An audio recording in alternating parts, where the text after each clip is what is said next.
ಈಗ ಪಾಕಿಸ್ತಾನಕ್ಕೆ ಕುಡಿಯುವ ನೀರಿನ ಆತಂಕ ಎದುರಾಗಿದ್ದು, ಹೊಟ್ಟೆಗಂತೂ ಹಿಟ್ಟಿಲ್ಲ, ಈಗ ಕುಡಿಯೋಕೆ ನೀರೂ ಇಲ್ಲ ಎಂಬಂತ ಪರಿಸ್ಥಿತಿ ಬಂದರೂ ಅಚ್ಚರಿ ಏನಿಲ್ಲ. ಹಾಗಾದ್ರೆ ಏನಿದು ನದಿ ನೀರು ಹಂಚಿಕೆ ಒಪ್ಪಂದ? ಈ ಒಪ್ಪಂದ ಆಗಿದ್ದು ಯಾರ ಮಧ್ಯೆ? ಭಾರತ ನೀರು ಕಟ್ ಮಾಡಿದ್ರೆ ಪಾಕಿಸ್ತಾನಕ್ಕೆ ಎಷ್ಟೆಲ್ಲ ತೊಂದರೆಯಾಗುತ್ತೆ ಅನ್ನೋದನ್ನ ಈ ಚಿಕ್ಕ ವಿಡಿಯೋದಲ್ಲಿ ತಿಳಿದುಕೊಳ್ಳೋಣ. ಪಹಲ್ಗಾಮ್ ಉಗ್ರರ ದಾಳಿಗೆ ತಕ್ಕ ತಿರುಗೇಟು ನೀಡಿದೆ ಭಾರತ. ಮುಂದೆ ಉಗ್ರರನ್ನ ಬಿಟ್ಟು ಭಾರತದಲ್ಲಿ ನರಮೇಧ ನಡೆಸಿದ ಪಾಕಿಸ್ತಾನಕ್ಕೆ ಭಾರತ ಮುಟ್ಟಿ ನೋಡಿಕೊಳ್ಳುವಂತೆ ಮಾಡಿದೆ. ಪಾಕಿಸ್ತಾನದ ಮೇಲೆ ಭಾರತ ಜಲ ಬಾಂಬ್ ಪ್ರಯೋಗಿಸಿದೆ. ಅಂದರೆ ಸಿಂಧೂ ನದಿ ನೀರಿನ ಒಪ್ಪಂದದಂತೆ ಪಾಕಿಸ್ತಾನಕ್ಕೆ ನೀಡಲಾಗ್ತಾ ಇದ್ದಂತಹ ನೀರನ್ನ ಈ ಕ್ಷಣದಿಂದಲೇ ಭಾರತ ತಡೆ ಹಿಡಿದಿದೆ. ಈಗ ಪಾಕಿಸ್ತಾನಕ್ಕೆ ಕುಡಿಯುವ ನೀರಿನ ಆತಂಕ ಎದುರಾಗಿದ್ದು, ಹೊಟ್ಟೆಗಂತೂ ಹಿಟ್ಟಿಲ್ಲ, ಈಗ ಕುಡಿಯೋಕೆ ನೀರು ಇಲ್ಲ ಎಂಬಂತ ಪರಿಸ್ಥಿತಿ ಬಂದರೂ ಅಚ್ಚರಿ ಏನಿಲ್ಲ. ಹಾಗಾದ್ರೆ ಏನಿದು ನದಿ ನೀರು ಹಂಚಿಕೆ ಒಪ್ಪಂದ? ಈ ಒಪ್ಪಂದದ ಬಗ್ಗೆ ಇವತ್ತಿನ ವಿಡಿಯೋದಲ್ಲಿ ತಿಳಿದುಕೊಳ್ಳೋಣ. ನಮಸ್ಕಾರ ಸ್ನೇಹಿತರೆ, ಎಲ್ಲರಿಗೂ ಮಾನು ಮನೋಜ್ ಕನ್ನಡ ಯೂಟ್ಯೂಬ್ ಚಾನಲ್ಗೆ ಸ್ವಾಗತ. ಭಾರತ ಮತ್ತು ಪಾಕಿಸ್ತಾನದ ನಡುವೆ ಸಿಂಧೂ ನದಿ ನೀರಿನ ಒಪ್ಪಂದ. ಭಾರತ ಮತ್ತು ಪಾಕ್ ನಡುವೆ 1960ರಲ್ಲಿ ಸಿಂಧೂ ಜಲ ಒಪ್ಪಂದ IWT ಏರ್ಪಡುತ್ತೆ. ಸಿಂಧೂ ನದಿ ವ್ಯವಸ್ಥೆಯನ್ನ ಶಾಂತಿಯುತವಾಗಿ ಮಾಡಿಕೊಳ್ಳಲಾಯಿತು. ಸದ್ಯ ಇದರಲ್ಲಿ 80% ಪ್ರಯೋಜನವನ್ನ ಪಡಿತಾ ಇರೋದು ಪಾಕಿಸ್ತಾನವೇ. ಒಪ್ಪಂದದ ಐತಿಹಾಸಿಕ ಹಿನ್ನೆಲೆ: 1947ರಲ್ಲಿ ಭಾರತ ಮತ್ತು ಪಾಕಿಸ್ತಾನದ ವಿಭಜನೆಯ ನಂತರ ಸಿಂಧೂ ನದಿ ವ್ಯವಸ್ಥೆಯ ನೀರಿನ ಹಂಚಿಕೆಯು ಒಂದು ಪ್ರಮುಖ ವಿವಾದವೇ ಆಯಿತು. ಈ ನದಿಗಳು ಎರಡೂ ದೇಶಗಳ ಕೃಷಿ ಮತ್ತು ಆರ್ಥಿಕತೆಗೆ ಪ್ರಮುಖವಾಗಿತ್ತು. 1948ರಲ್ಲಿ ಭಾರತವು ಕೆಲವು ಕಾಲುವೆಗಳ ಮೂಲಕ ಪಾಕಿಸ್ತಾನಕ್ಕೆ ಹರಿಯುವ ನೀರನ್ನು ತಾತ್ಕಾಲಿಕವಾಗಿ ನಿಲ್ಲಿಸಿದಾಗ ಈ ಸಮಸ್ಯೆ ತೀವ್ರಗೊಳ್ಳುತ್ತೆ. ಇದು ಒಂದು ಒಪ್ಪಂದದ ಅಗತ್ಯವನ್ನು ಸ್ಪಷ್ಟಪಡಿಸುತ್ತೆ.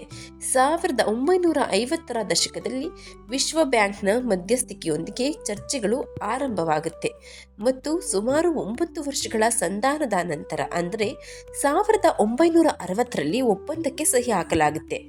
ಇದು ಒಂದು ಒಪ್ಪಂದದ ಅಗತ್ಯವನ್ನು ಸ್ಪಷ್ಟಪಡಿಸುತ್ತೆ.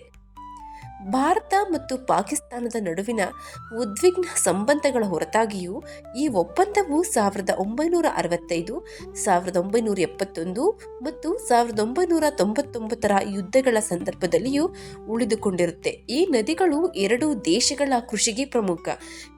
ವಿಶೇಷವಾಗಿ ಪಂಜಾಬ್ನಲ್ಲಿ ಇದು ಸಿಂಧೂ ವ್ಯವಸ್ಥೆಯಿಂದ ಹೆಚ್ಚಿನ ನೀರನ್ನು ಅವಲಂಬಿಸಿದೆ. ಈ ಒಪ್ಪಂದವನ್ನು ಅಂತಾರಾಷ್ಟ್ರೀಯ ನೀರಿನ ವಿವಾದಗಳನ್ನು ಪರಿಹರಿಸುವ ಯಶಸ್ವಿ ಒಪ್ಪಂದವೆಂದೇ ಪರಿಗಣಿಸಲಾಗುತ್ತೆ. ನೆಹರು ಮತ್ತು ಆಯೂಬ್ ಖಾನ್ ನಡುವೆ ನಡೆದ ಒಪ್ಪಂದ. ಸಿಂಧೂ ನದಿ ನೀರು ಹಂಚಿಕೆ ಒಪ್ಪಂದ ಭಾರತ ಮತ್ತು ಪಾಕಿಸ್ತಾನದ ನಡುವಿನ ಒಂದು ಪ್ರಮುಖ ಅಂತಾರಾಷ್ಟ್ರೀಯ ಒಪ್ಪಂದ. ಇಂಡಸ್ ವಾಟರ್ ಟ್ರೀಟಿ IWT ಅಂತ ಕರೀತಾರೆ.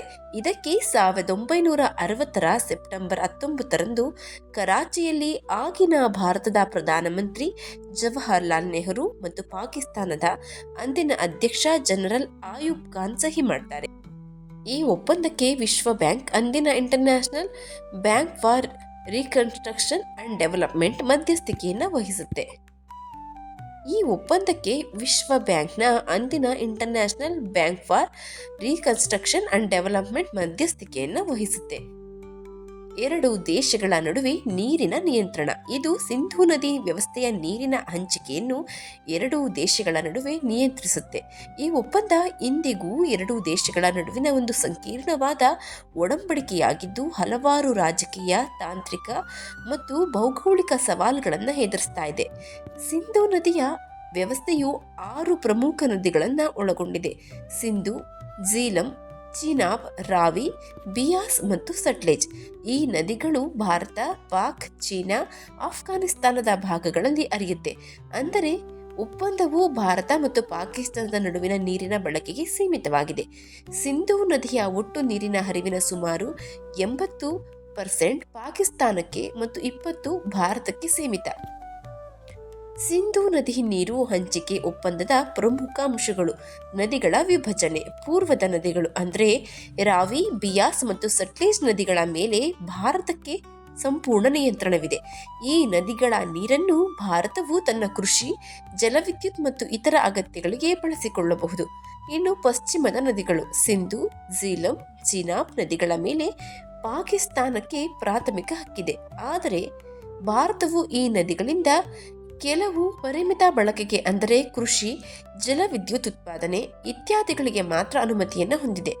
ಭಾರತದ ಬಳಕೆಯ ನಿರ್ಬಂಧಗಳು. ಭಾರತವು ಪಶ್ಚಿಮದ ನದಿಗಳಲ್ಲಿ ರನ್ ಆಫ್ ದಿ ರಿವರ್ ಜಲವಿದ್ಯುತ್ ಯೋಜನೆಗಳನ್ನು ನಿರ್ಮಿಸಬಹುದು, ಆದರೆ ದೊಡ್ಡ ಜಲಾಶಯಗಳನ್ನು ನಿರ್ಮಿಸಲು ಅವಕಾಶವಿಲ್ಲ, ಏಕೆಂದರೆ ಇದು ಪಾಕಿಸ್ತಾನಕ್ಕೆ ಹರಿಯುವ ನೀರಿನ ಪ್ರಮಾಣವನ್ನು ಕಡಿಮೆ ಮಾಡಬಹುದು ಎಂಬ ಆತಂಕ. ಇನ್ನು ಭಾರತವು ಕೆಲವು ಕೃಷಿ, ಗೃಹ ಬಳಕೆಗೆ ಪಶ್ಚಿಮದ ನದಿಗಳಿಂದ ಸೀಮಿತ ಪ್ರಮಾಣದ ನೀರನ್ನು ಬಳಸಬಹುದು. ಸ್ಥಾಯಿ ಸಿಂಧು ಆಯೋಗ, ಪರ್ಮನೆಂಟ್ ಇಂಡಸ್ ಕಮಿಷನ್. ಒಪ್ಪಂದದ ಅನುಷ್ಠಾನವನ್ನ ಮೇಲ್ವಿಚಾರಣೆ ಮಾಡಲು 2 ದೇಶಗಳಿಂದ ಒಬ್ಬೊಬ್ಬ ಆಯುಕ್ತರನ್ನು ಒಳಗೊಂಡ ಸ್ಥಾಯಿ ಸಿಂಧು ಆಯೋಗವನ್ನು ಸ್ಥಾಪಿಸಲಾಯಿತು. ಈ ಆಯೋಗವು ಡೇಟಾ ವಿನಿಮಯ, ತಾಂತ್ರಿಕ ಚರ್ಚೆಗಳು, ವಿವಾದಗಳನ್ನು ಪರಿಹರಿಸಲು ಜವಾಬ್ದಾರಿಯನ್ನು ಹೊಂದಿರುತ್ತೆ. ವಿವಾದ ಪರಿಹಾರ ಕಾರ್ಯವಿಧಾನ. ಒಪ್ಪಂದವು ವಿವಾದಗಳನ್ನು ಪರಿಹರಿಸಲು 3 ಹಂತದ ಕಾರ್ಯವಿಧಾನಗಳನ್ನು ನಡೆಸಲಾಗುತ್ತೆ. ಅವುಗಳೆಂದರೆ ದ್ವಿಪಕ್ಷೀಯ ಚರ್ಚೆಗಳು, ತಜ್ಞರ ಸಲಹೆ, ನ್ಯಾಯಾಲಯ. ಸ್ಥಾಯಿ ಸಿಂಧು ಆಯೋಗದ ಮೂಲಕ ದ್ವಿಪಕ್ಷೀಯ ಚರ್ಚೆಗಳು ನಡೆಯುತ್ತೆ. ತಾಂತ್ರಿಕ ಸಮಸ್ಯೆಗಳಿಗೆ ತಟಸ್ಥ ತಜ್ಞರನ್ನು ನೇಮಿಸಬಹುದು. ತಜ್ಞರ ಸಲಹೆಯ ಮೂಲಕ ಗಂಭೀರ ವಿವಾದಗಳಿಗೆ ಅಂತಾರಾಷ್ಟ್ರೀಯ ನ್ಯಾಯಾಲಯವನ್ನು ಸಂಪರ್ಕಿಸಬೇಕು. ಈ ಒಪ್ಪಂದದ ವಿಶ್ವ ಬ್ಯಾಂಕ್ನ ಪಾತ್ರ. ವಿಶ್ವ ಬ್ಯಾಂಕ್ ಒಪ್ಪಂದದ ಸಹಿ ಮಾಡುವವರಲ್ಲ, ಆದರೆ ವಿವಾದ ಪರಿಹಾರ ಪ್ರಕ್ರಿಯೆಯಲ್ಲಿ ಮಧ್ಯಸ್ಥಿಕೆ ವಹಿಸುವ ಜವಾಬ್ದಾರಿಯನ್ನು ಹೊಂದಿರುತ್ತೆ. ಇದು ಒಪ್ಪಂದದ ಆರ್ಥಿಕ ಭಾಗವನ್ನು ಸಹ ಬೆಂಬಲಿಸುತ್ತೆ. ಉದಾಹರಣೆಗೆ, ಪಾಕಿಸ್ತಾನಕ್ಕೆ ತನ್ನ ನೀರಿನ ಮೂಲಸೌಕರ್ಯವನ್ನು ಅಭಿವೃದ್ಧಿಪಡಿಸಲು ಆರ್ಥಿಕ ಸಹಾಯವನ್ನು ಒದಗಿಸುತ್ತೆ. ಜಲವಿದ್ಯುತ್ ಯೋಜನೆಗಳು. ಭಾರತದ ಜಲವಿದ್ಯುತ್ ಯೋಜನೆಗಳು, ಉದಾಹರಣೆಗೆ ಕಿಶನ್ ಗಂಗಾ, ರಾಟಲ್ ಯೋಜನೆಗಳು ಪಾಕಿಸ್ತಾನದಿಂದ ಆಕ್ಷೇಪಣೆಗಳಿಗೆ ಕಾರಣವಾಗಿವೆ. ಪಾಕಿಸ್ತಾನವು ಈ ಯೋಜನೆಗಳು ಒಪ್ಪಂದವನ್ನು ಉಲ್ಲಂಘಿಸುತ್ತವೆ, ತನ್ನ ನೀರಿನ ಪಾಲನ್ನು ಕಡಿಮೆ ಮಾಡುತ್ತವೆ ಎಂದು ವಾದ ಮಾಡುತ್ತೆ. ಕಿಶನ್ ಗಂಗಾ ವಿವಾದವನ್ನು 2013ರಲ್ಲಿ ತಟಸ್ಥ ತಜ್ಞರ ಮೂಲಕ ಪರಿಹಾರ ಮಾಡಲಾಯಿತು, ಆದರೆ ಕೆಲವು ತಾಂತ್ರಿಕ ವಿವಾದಗಳು ಇನ್ನೂ ಕೂಡ ಉಳಿದಿವೆ. ಇದು ಭಾರತ ಮತ್ತು ಪಾಕ್ ನಡುವಿನ ಸಿಂಧು ನದಿ ಒಪ್ಪಂದದ ಕೆಲವೊಂದಿಷ್ಟು ಮಾಹಿತಿ. ಈ ಮಾಹಿತಿ ನಿಮಗೆ ಇಷ್ಟ ಆಗಿದ್ದರೆ ದಯವಿಟ್ಟು ಶೇರ್ ಮಾಡಿ, ಲೈಕ್ ಮಾಡಿ. ವಿಡಿಯೋ ಬಗ್ಗೆ ನಿಮ್ಮ ಅನಿಸಿಕೆ, ಅಭಿಪ್ರಾಯವನ್ನು ಕಮೆಂಟ್ ಬಾಕ್ಸ್ನಲ್ಲಿ ತಿಳಿಸಿ. ಚಾನಲ್ನ ಸಬ್ಸ್ಕ್ರೈಬ್ ಮಾಡ್ಕೊಂಡೆ ನೋಡ್ತಾ ಇದ್ದರೆ ದಯವಿಟ್ಟು ಸಬ್ಸ್ಕ್ರೈಬ್ ಮಾಡಿಕೊಂಡು ನೋಡಿ. ಪಕ್ಕದಲ್ಲಿರುವಂತಹ ಬೆಲ್ ಬಟನನ್ನು ಒತ್ತಿ. ಧನ್ಯವಾದಗಳು.